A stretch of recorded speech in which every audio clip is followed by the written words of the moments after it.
What is up guys? Ito panibagong topic na naman tayo mga kababayan at nakakabiglang topic o nakakagulat ito mga kababayan. Pero bago ang lahat, magandang umaga, magandang tanghali, magandang gabi sa mga kababayan nating mga OFW dyan kung saan mang sulok ng bansa. Itong topic natin mga kababayan regarding nga po dito, ito magugulat kayo kay Harry Roque. Pogo Hub ni Roque sa Maribeles, Bataan to mga kababayan ha.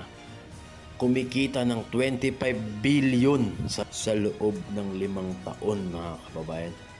Isang kumpanya na pinamumunuan ng asawa ni dating presidential spokesperson Harry Roque at kanyang law partner ay nagtayo ng Pogo Hub at Yacht Club sa isang 421 hektaryang township sa Maribeles, Bataan.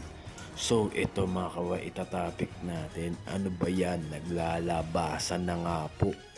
Ito nga pong mga pinaggagawa nga po nila noong panahon nitong dating Pangulong Duterte. Sa bagay mga kababayan, sila yung mga nakapwesto noon. Kaya siguro malaya nilang nagagawa.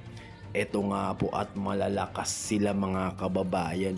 So mga kababayan, kayo nga po ang humusga dito kung anong masasabi nyo dito mga kababayan. At basahin lang po natin ito. Galing nga po sa BBM Youth Movement mga kababayan. Isang kumpanya na pinamumunuan ng asawa ni dating presidential spokesperson Harry Roque at kanyang law partner ay nagtayo ng Pogo Hub at Yacht Club sa isang 421 hektaryang township sa Maribeles, Bataan. Ang First Bataan Maribeles Holding Corp. FBMHC, isang 50-50 partnership sa pagitan ng Biancham Holding Corporation at Green Miles Realty Corporation ay nag-invest ng 1.8 billion para sa proyekto. Ang managing direktor ng Biancham ay si Myla R. Roque. Yan nga po ang asawa ni Harry Roque.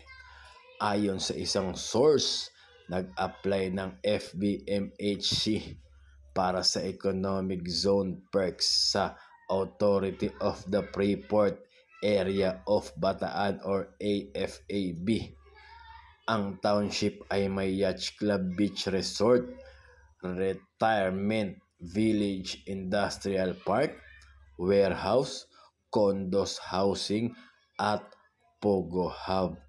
Inaasahan ng FBMHC na magsisimula ang construction sa unang quarter ng 2021 at operational na sa ikatlong quarter ng parehong taon.